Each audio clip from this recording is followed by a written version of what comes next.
نحمد و نصلی علی رسولہ الکریم اما بعد فاعوذ باللہ من الشیطان الرجیم بسم اللہ الرحمن الرحیم۔ تفسیر سورہ آل عمران آیت نمبر 110 سے۔ کنتم خیر امت اخرجت للناس تأمرون بالمعروف وتنہون عن المنکر۔ اب دنیا میں وہ بہترین گروہ تم ہو جسے انسانوں کی ہدایت و اصلاح کے لیے میدان میں لایا گیا ہے۔ تم نیکی کا حکم دیتے ہو، بدی سے روکتے ہو۔ وَتُؤْمِنُونَ بِاللَّهِ اور اللہ پر ایمان رکھتے ہو۔ وَلَوْ آمَنَ أَهْلُ الْكِتَابِ لَكَانَ خَيْرًا لَهُمْ۔ یہ اہل کتاب ایمان لاتے تو انہی کے حق میں بہتر تھا۔ منہم المؤمنون واکثرهم الفاسقون۔ اگرچہ ان میں کچھ لوگ ایماندار بھی پائے جاتے ہیں مگر ان میں بیشتر افراد نافرمان ہیں۔ تو یہاں بھی امر بالمعروف اور نہی عن المنکر کا حکم دیا جا رہا ہے۔ امر بالمعروف اور نہی عن المنکر معاشرے کی صفائی کا کام ہے، اور آپ سب کو پتہ ہے کہ صفائی طہارت تو نصف ایمان ہے۔ اللہ سبحانہ وتعالیٰ نے کائنات میں بھی صفائی کا کام رکھا ہے۔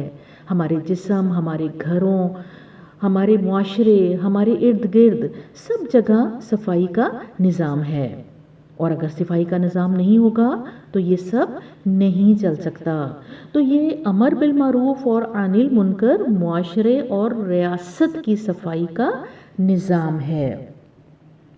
حضرت عرس بن عمیر رضی اللہ عنہ رسول اللہ صلی اللہ علیہ وآلہ وسلم سے روایت کرتے ہیں کہ آپ صلی اللہ علیہ وسلم نے فرمایا کہ جب کسی سرزمین میں گناہ کیا جائے تو جب لوگ وہاں موجود ہوں اور اس گناہ سے ناراض ہوں تو اللہ کے نزدیک وہ ان لوگوں کی طرح ہیں جو وہاں موجود نہیں ہیں، یعنی ان سے اس گناہ کے بارے میں کوئی باز پرس نہ ہوگی۔ اور جو لوگ اس گناہ والی سرزمین میں موجود نہ ہوں مگر اس گناہ سے راضی ہوں تو وہ ان لوگوں کی طرح ہیں جو وہاں موجود تھے اور گویا شریک گناہ تھے۔ حضرت نعمان بن بشیر رضی اللہ عنہ سے روایت ہے کہ رسول اللہ صلی اللہ علیہ وآلہ وسلم نے فرمایا کہ مثال ان لوگوں کی جو اللہ کی حدود اور اس کے احکام کے بارے میں مداہنت یعنی ڈھیلے پن سے کام لیتے ہیں، روک ٹوک نہیں کرتے، اور ایسے لوگوں کی جو خود اللہ کی حدود کو پامال اور اس کے احکام کی خلاف ورزی کرتے ہیں، ایک ایسے گروہ کی سی مثال ہے جو بہم قرہ اندازی کر کے ایک کشتی پر سوار ہوا۔ اب غور سے سنیے گا، یہ ایک مثال دی جا رہی ہے ایک ایسے گروہ کی جو کہ قرہ اندازی کر کے ایک کشتی پر سوار ہوا۔ تو کچھ لوگوں نے کشتی کے نیچے کے درجے میں جگہ پائی، کچھ نے اوپر والے درجے میں۔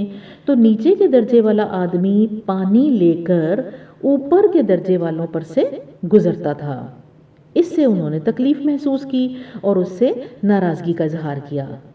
تو نیچے کے درجے والے نے کیا کیا، اس نے کلہاڑا لیا اور لگا سوراخ کرنے کشتی کے نیچے کے حصے میں تاکہ وہ نیچے ہی سے دریا سے براہ راست پانی حاصل کر لے اور پانی کے لیے اسے اوپر نہ جانا پڑے۔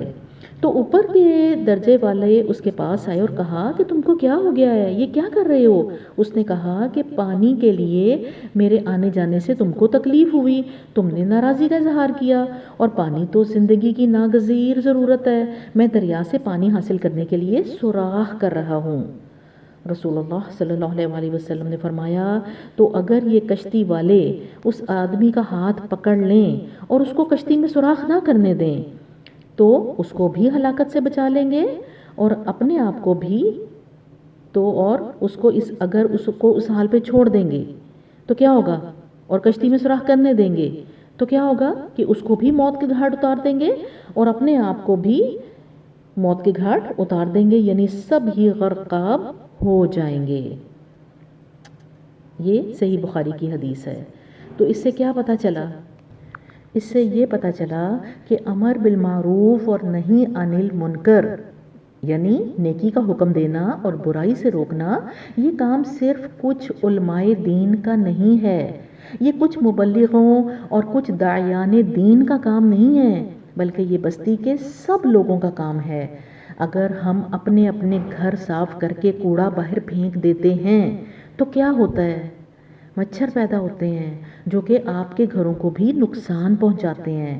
تو اس لیے یہ کام ہم سب نے کرنا ہے اور ہم سب نے اس کام میں زور و شور سے حصہ لینا ہے، چاہے وہ اوپر کے درجے کا ہے، چاہے کوئی نیچے کے درجے کا ہے، چاہے کوئی پڑھا لکھا ہے یا چاہے کوئی ان پڑھ ہے، یہ کام ہر شخص نے ادا کرنا ہے۔ چلیے آگے چلیے آیت نمبر 111 پہ۔ لَن يَضُرُّوكُمْ إِلَّا أَذًى وَإِن يُقَاتِلُوكُمْ يُوَلُّوكُمُ الْأَدْبَارَ ثُمَّ لَا يُنصَرُونَ۔ یہ تمہارا کچھ بگاڑ نہیں سکتے، زیادہ سے زیادہ بس کچھ ستا سکتے ہیں۔ اگر یہ تم سے لڑیں گے تو مقابلے میں پیٹھ دکھائیں گے، پھر ایسے بے بس ہوں گے کہ کہیں سے ان کو مدد نہ ملے گی۔ ضُرِبَتْ عَلَيْهِمُ الذِّلَّةُ أَيْنَمَا ثُقِفُوا إِلَّا بِحَبْلٍ مِّنَ اللَّهِ وَحَبْلٍ مِّنَ النَّاسِ وَبَاءُوا بِغَضَبٍ مِّنَ اللَّهِ وَضُرِبَتْ عَلَيْهِمُ الْمَسْكَنَةُ ذَلِكَ بِأَنَّهُمْ كَانُوا يَكْفُرُونَ بِآيَاتِ اللَّهِ وَيَقْتُلُونَ الْأَنبِيَاءَ بِغَيْرِ حَقٍّ ذَلِكَ بِمَا عَصَوْا وَكَانُوا يَعْتَدُونَ۔ یہ جہاں بھی پائے گئے ان پر ذلت کی مار ہی پڑی، کہیں اللہ کے ذمے یا انسانوں کے ذمے میں پناہ مل گئی تو یہ اور بات ہے، یہ اللہ کے غضب میں گھر چکے ہیں، ان پر محتاجی و مغلوبی مسلط کر دی گئی ہے، اور یہ سب کچھ صرف اس وجہ سے ہوا ہے کہ یہ اللہ کی آیات سے کفر کرتے رہے اور انہوں نے پیغمبروں کو ناحق قتل کیا، یہ ان کی نافرمانیوں اور زیادتیوں کا انجام ہے۔ آیت نمبر 113۔ لَيْسُوا سَوَاءً مِّنْ أَهْلِ الْكِتَابِ أُمَّةٌ قَائِمَةٌ یتلون آیات اللہ آناء اللیل وہم یسجدون۔ مگر سارے اہل کتاب یکساں نہیں ہیں، ان میں کچھ لوگ ایسے بھی ہیں جو راہ راست پر قائم ہیں، راتوں کو اللہ کی آیات پڑھتے ہیں اور اس کے آگے سجدہ ریز ہوتے ہیں۔ یؤمنون باللہ والیوم الآخر ویأمرون بالمعروف وینہون عن المنکر ویسارعون فی الخیرات وَأُولَئِكَ مِنَ الصَّالِحِينَ۔ اللہ اور روز آخرت پر ایمان رکھتے ہیں، نیکی کا حکم دیتے ہیں، برائیوں سے روکتے ہیں اور بھلائی کے کاموں میں سرگرم رہتے ہیں، یہ صالح لوگ ہیں۔ آیت نمبر 115۔ وَمَا يَفْعَلُوا مِنْ خَيْرٍ فَلَن يُكْفَرُوهُ وَاللَّهُ عَلِيمٌ بِالْمُتَّقِينَ۔ اور جو نیکی بھی یہ کریں گے اس کی ناقدری نہ کی جائے گی، اللہ پرہیزگار لوگوں کو خوب جانتا ہے۔ ان الذین کفروا لن تغنی عنہم اموالہم ولا اولادہم من اللہ شیئا واولئک اصحاب النار ہم فیہا خالدون۔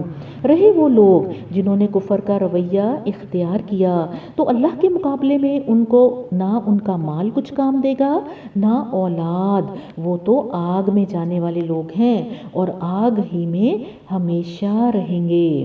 مثل ما ينفقون في هذه الحياة الدنيا كمثل ريح فيها سر أصابت حرث قوم ظلموا أنفسهم فأهلكته۔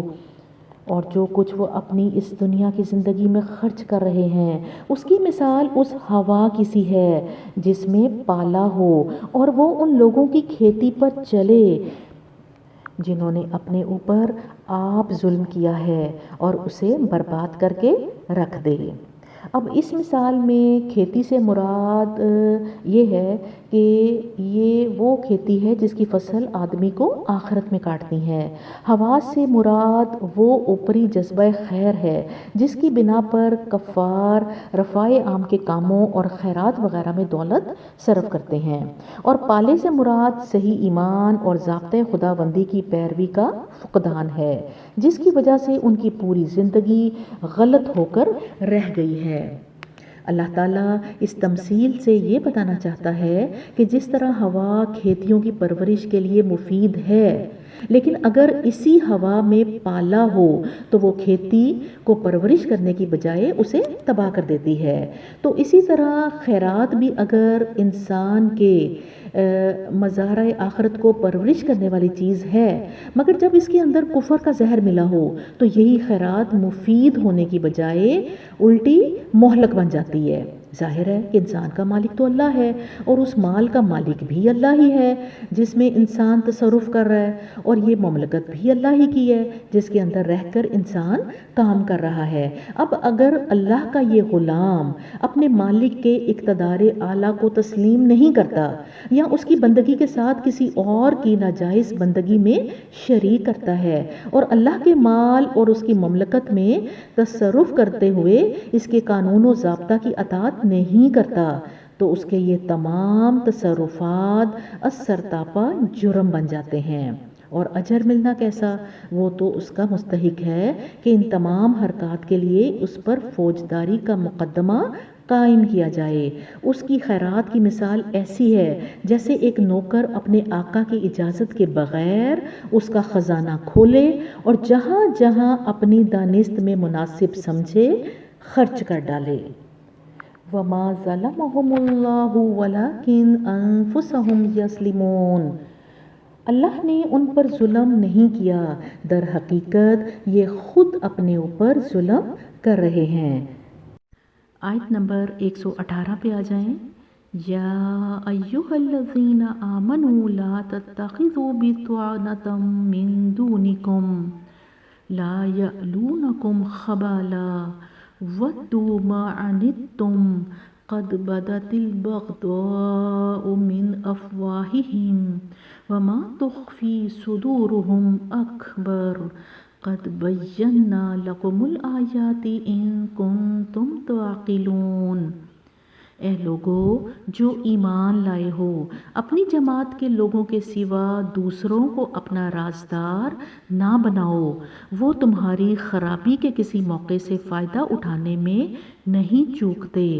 تمہیں جس چیز سے نقصان پہنچے وہی ان کو محبوب ہے، ان کے دل کا بغض ان کے منہ سے نکلا پڑتا ہے، اور جو کچھ وہ اپنے سینوں میں چھپائے ہوئے ہیں وہ اس سے شدید تر ہے۔ ہم نے تمہیں صاف صاف ہدایات دے دی ہیں، اگر تم عقل رکھتے ہو تو ان سے تعلق رکھنے میں احتیاط برتو گے۔ تو یہاں آیت نمبر 118 سے اللہ سبحانہ وتعالیٰ ایک بار پھر ولایت کا حکم دہرا رہے ہیں، جو کہ سورہ البقرہ میں اور سورہ النساء میں بھی ہم پڑھ چکے ہیں۔ ولایت میں راز بھید شیئر کیے جاتے ہیں، اور اللہ سبحانہ وتعالیٰ کیا کہہ رہے ہیں کہ غیر مسلموں کو اپنا رازدار نہ بناؤ۔ آپ کو میں نے انسانی تعلقات کی 4 قسمیں بتائی تھیں سورہ البقرہ کی تفسیر میں، وہ میں یہاں پر دوبارہ دہرائے دیتی ہوں تاکہ آپ کو دوبارہ سے ریمائنڈر مل جائے۔ انسانی تعلقات کی 4 قسمیں ہیں۔ سب سے پہلے تعلقات، جو پہلی قسم ہے انسانی تعلقات کی، وہ کیسے تعلقات ہیں؟ وہ ڈے ٹو ڈے ڈیلنگ ہے، ٹھیک ہے، روز کے تعلقات، روز کے معاملات، جیسا کہ ہم گھر سے نکل کر کسی دکاندار کے پاس گئے ہیں، اس سے ہماری ملاقات ہو گئی، یا ہم کسی سبزی والے یا کپڑے والے کے ساتھ معاملہ ہو گیا، یا کسی بچے کو اسکول چھوڑنے گئے ہیں تو اس کے چوکیدار سے بات ہو گئی، یا کسی بچے کی ماں سے بات چیت ہو گئی۔ تو بعض اوقات یہ کیا ہے معاملے، یہ سب سے لائٹسٹ ہیومن ریلیشن ہے۔ لائٹسٹ یعنی کہ بعض ایسا بھی ہوتا ہے کہ کبھی ہم کسی کو ایک بار ملتے ہیں تو دوبارہ اس سے ملاقات نہیں ہوتی۔ دوسری قسم جو ہے انسانی تعلقات کی وہ ہے مدارات، جس کو کہتے ہیں خاطر مدارت، جیسا کہ جب ہمارے گھر میں کوئی مہمان آ جائے تو پھر ہم اس کی مہمان نوازی کرتے ہیں، تو یہ ڈیلنگ کیا کہلاتی ہے؟ یہ مدارات کہلاتی ہے، اور یہ انسانی تعلقات کی دوسری قسم ہے۔ تیسری قسم ہے مواسات، اور اس میں کیا ہے؟ یہ انسانی تعلق کی وہ ڈیلنگ ہے جہاں پر ہم کسی حاجت مند، کسی مصیبت زدہ کی مدد کرتے ہیں۔ مثلاً کہیں سیلاب زدگان ہیں، کوئی نابینا ہے، کوئی بھوکا ہے، کوئی پیاسا ہے، تو ہم ان سب کے کام آئیں گے، اور خدمت خلق کا یہ کام کیا کہلائے گا؟ مواسات۔ اور یہ ہمارے دل کی نرمی، مہربانی اور رحم دلی کا تقاضا ہے، ٹھیک ہے۔ اس کے بعد آ جائیں نمبر چوتھا تعلق، انسانی تعلق کی چوتھی قسم، یہ کیا کہلاتی ہے؟ یہ ہے ولایت، ولایت، موالات۔ اس میں کیا ہے کہ دو لوگوں کے درمیان ولایت ہوتی ہے اور انہیں ولی کہتے ہیں۔ ولایت کا تعلق یہ ہے کہ جس میں دونوں ولی آپس میں ان کی گہری محبت ہو جاتی ہے، اور ان کی محبت دلوں میں رچ بس جاتی ہے، اور پھر اس محبت کے بعد کیا ہوتا ہے؟ راز و نیاز، بھید، سیکرٹس سب آپس میں شیئر کیے جاتے ہیں، اور پھر اس کے بعد مشاورت کی جاتی ہے، مشورے لیے جاتے ہیں، اور پھر اس کے بعد ان کو کاپی کر کے ان جیسا عمل اپنانے کی کوشش کی جاتی ہے۔ اور پھر اس کے علاوہ فرصت کے اوقات میں بھی دل بہلانے کے لیے ان کے جیسی ان کے دلجوئی کے طریقوں پر عمل کیا جاتا ہے۔ تو یہ تعلق جو ہے یہ کیا کہلاتا ہے؟ ولایت کا تعلق۔ موالات والے کون ہیں؟ وہ ولی ہیں۔ اب ان چار خصوصیات کے حوالے سے مسلمان کو جو رہنمائی دی گئی ہے وہ یہ کہا گیا ہے کہ آپ نے ڈیلنگ کس کس کے ساتھ رکھنی ہے؟ جہاں تک پہلے 3 ریلیشن شپ کا تعلق ہے، جو کہ ابھی ہم نے پڑھے، ڈے ٹو ڈے ڈیلنگ، مدارات یعنی خاطر مدارت، نمبر 3 مواسات یعنی کسی کی مدد وغیرہ کرنا۔ تو یہ جو پہلے 3 جو قسمیں ہیں نا، یہ تو ہر مسلمان نے تمام انسانوں کے ساتھ رکھنے ہیں۔ حسن سلوک، حسن اخلاق، حسن معاملات، یہ سب چیزیں رکھنی ہیں، کیونکہ یہ ہمارے نبی کی سنت ہے اور حدیث سے ثابت ہے۔ تو لیکن جہاں تک چوتھی قسم کا تعلق ہے جو کہ ولایت ہے، ولایت کا حکم، یہ ولایت کے تعلقات ہم نے کسی بھی غیر مسلم کے ساتھ نہیں رکھنے، لیکن ہو کیا رہا ہے کہ مسلمانوں نے ان کے ساتھ ولایت کے تعلق رکھ لیے ہیں۔ وہ زبانی چاہے منہ سے جتنا مرضی کہیں کہ ہمارا ان کے ساتھ ولایت کا تعلق نہیں ہے، لیکن یہ ولایت ہی تو ہے کہ ان جیسے کھانے، ان جیسے پینے، ان جیسے تہوار، ان جیسے خوشیوں کے طریقے اور ان جیسے لباس پہنے جا رہے ہیں۔ یہ کیا ہے؟ کیا آپ نے کسی یہودی کو مسلمانوں کی طرح السلام علیکم کہتے دیکھا؟ کیا آپ نے کسی کرسچن خاتون کو مسلمان عورت والا نقاب اوڑھتے دیکھا؟ کیا وہ ہمارا کھانا پینا، پہننا اوڑھنا کچھ اپناتے ہیں؟ نہیں اپناتے، لیکن ہم ان کی محبت میں سب کچھ اپنائے ہوئے ہیں۔ تو اسی چیز کا یہاں پر تبصرہ کیا جا رہا ہے اور مسلمانوں کو سمجھایا جا رہا ہے کہ اپنی جماعت کے لوگوں کے سوا ان کو اپنا رازدار نہ بناؤ۔ آگے دیکھیں آیت نمبر 119 میں، ہا انتم اولائی تحبونہم ولا یحبونکم وتؤمنون بالکتاب کلہ وَإِذَا لَقُوكُمْ قَالُوا آمَنَّا وَإِذَا خَلَوْا عَضُّوا عَلَيْكُمُ الْأَنَامِلَ مِنَ الْغَيْظِ قُلْ مُوتُوا بِغَيْظِكُمْ إِنَّ اللَّهَ عَلِيمٌ بِذَاتِ الصُّدُورِ۔ تم ان سے محبت رکھتے ہو مگر وہ تم سے محبت نہیں رکھتے، حالانکہ تم تمام کتب آسمانی کو مانتے ہو۔ جب وہ تم سے ملتے ہیں تو کہتے ہیں کہ ہم نے بھی تمہارے رسول اور تمہاری کتاب کو مان لیا ہے، مگر جب جدا ہوتے ہیں تو تمہارے خلاف ان کے غیظ و غضب کا یہ حال ہوتا ہے کہ اپنی انگلیاں چبانے لگتے ہیں۔ ان سے کہہ دو کہ اپنے غصے میں آپ جل مرو، اللہ دلوں کے چھپے ہوئے راز تک جانتا ہے۔ ان تمسسکم حسنۃ تسؤہم وان تصبکم سیئۃ یفرحوا بها وان تصبروا وتتقوا لا یضرکم